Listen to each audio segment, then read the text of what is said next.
내가 분노함으로 네게 왕을 주고 진노함으로 패하였노라. 새벽이슬 같은 생명의 기도자 여러분, 하나님의 영광과 마주대야 하는 그 믿음의 정직함, 참아와 애통으로 만나는 선연한 그리스도의 십자가 신앙,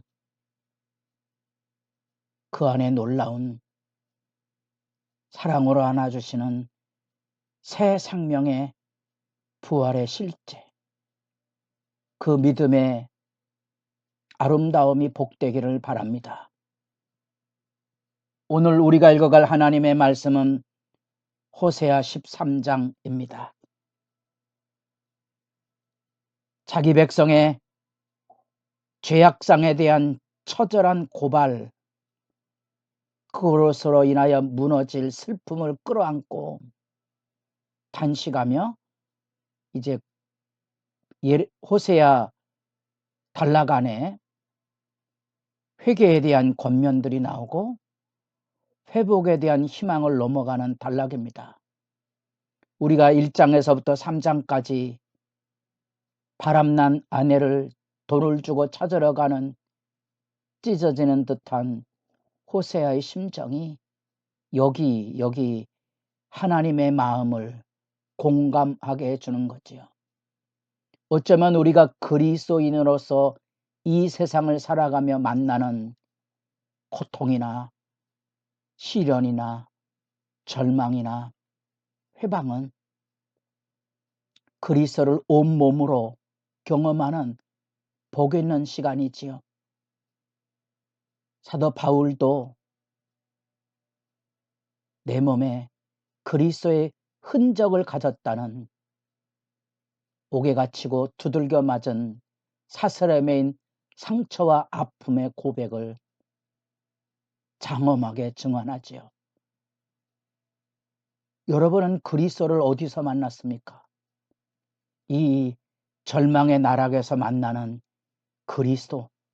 그래서 12장에서 하나님의 타는 호소가 나오고 13장에 그것에 대한 준엄한 심판의 정점에 서고, 그리고 14장에 회복과 소망에 대한 말씀으로 넘어가는 단락입니다.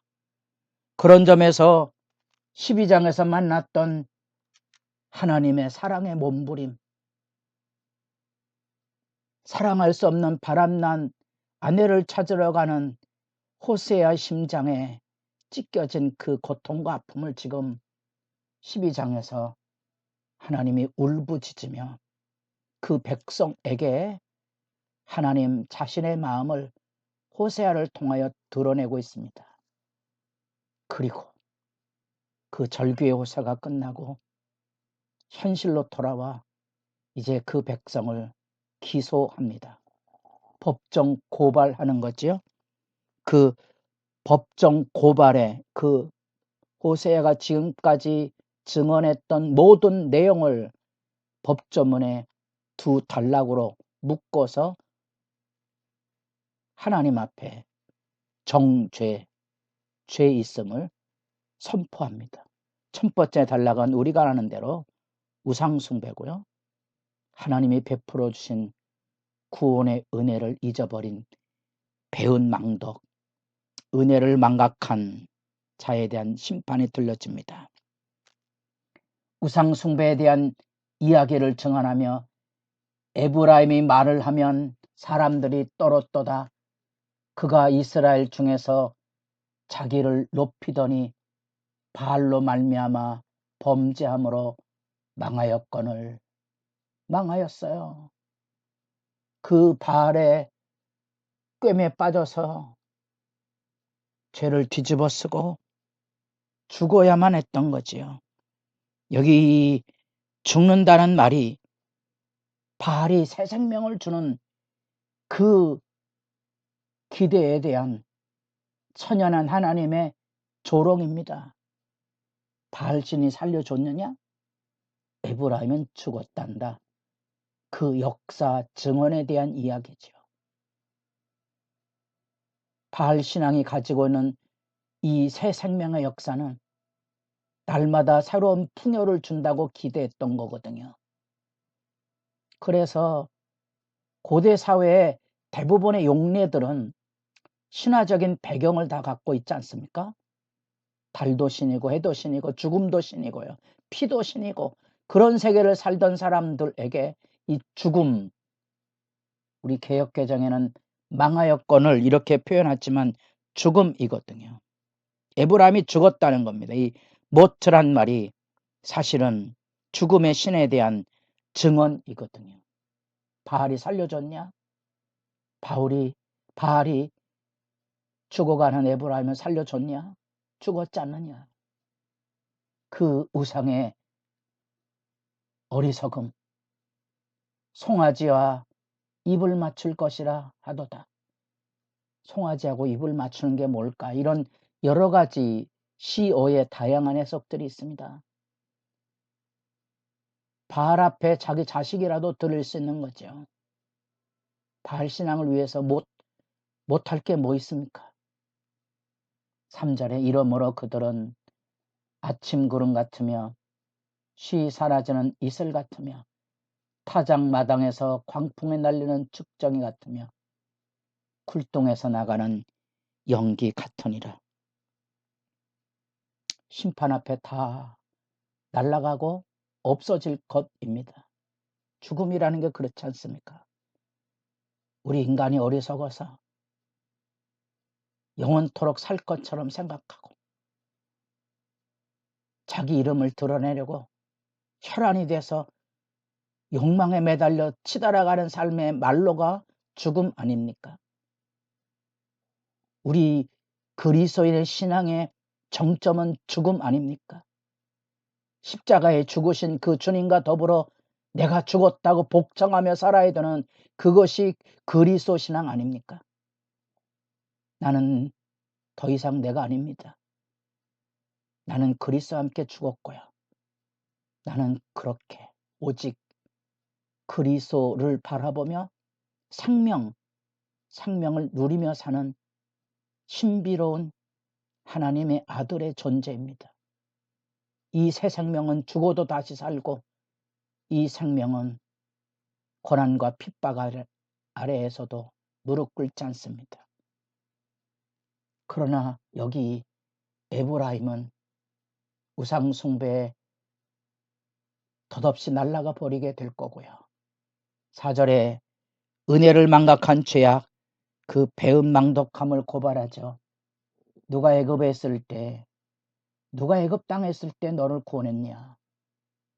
광야 마른 땅에서 떡을 먹여줘서 광야에서 식탁을 베풀어던 자가 누구였느냐? 참 슬픈 얘기죠. 그들이 먹여준 대로 배가 불렀고 배가 부르니 그들의 마음이 교만하여 이로 말미암아 나를 잊었느니라.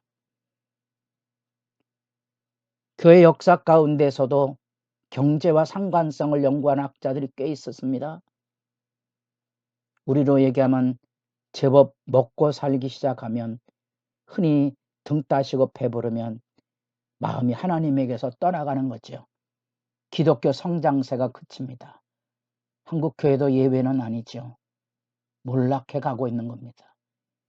교회 와서 수고로움으로 봉사하고 헌신하던 시절은 가난했을 때입니다.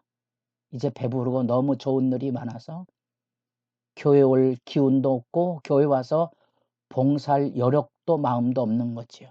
느끼십니까? 처절하게 느끼십니까? 결국 내 편하고 행하는 모든 일들이 마치 하나님이 들짐승처럼 여기 사자 같고 표범 같고 암콤 같고 암사자 같아서 그들을 찢어버릴 것, 심판에 대한 증언이고요. 그 하나님의 분노와 형벌과 심판이 소개되며 자주 반복했던 13장 11절 북이스라엘 역사에 대한 한마디의 호세아가 바라보는 역사의 표어입니다. 내가 분노함으로 내게 왕을 주고 진노함으로 패하였노라. 이스라엘 역사의 왕이 세워지는 것은 하나님의 진노, 그것은 북이스라엘 나라가 분열돼서 첫 왕으로 세워졌던 여로보암 때부터 지금 여기 여로보암 2세 때까지 뿐 아니라 이 여로보암 2세가 무너지고 난 다음에 호세아 선지자의 말씀이 증거되는 이 시점을 기점으로 해서 이후로 30여 년 동안 6번의 피바람이 몰아치는 혁명이 일어납니다. 학살에 학살을 더하는 일들이 일어나서 왕이 세워지면 3개월도 못해서 또 다른 혁명의 피바람으로 나라가 무너지는 역사가 전개되고 있는 아픔을 여기 생생히 이렇게 그려주고 있습니다. 그들은 해산할 때가 돼도 아이를 낳지 못하고 수월 죽음이 지배하는 현실 앞에 펼쳐졌습니다. 더구나 동풍이 온다는 겁니다. 이 마른 사막에서 불어오는, 그래서 온 들판을 누렇게 마르게 하는 그 이야기입니다. 12장에서 애타는 부름과 13장의 그 사악함이, 그 사악함으로 하나님을 외면했던 그 아픔을 여기 선연히 고발하고 있습니다. 황소에게 입맞추고 배불러서 복을 주신 하나님에게로 떠나는 이 역사의 아이러니죠. 어려울 때 그렇게 하나님 찾더니 이제 배부르니 하나님에게서 멀어지는데, 그들이 왕을 세운들 막아줄 수 있으며 그들이 애굽으로 쫓아간들 아수르로 쫓아간들 도와줄 수 있겠습니까? 하나님의 진노의 바람을 멈추게 할 자는 아무도 없다는 사실입니다. 하나님 앞에 엎드려서 여러분의 기도가 진정 깊어질 수 있기를 바랍니다.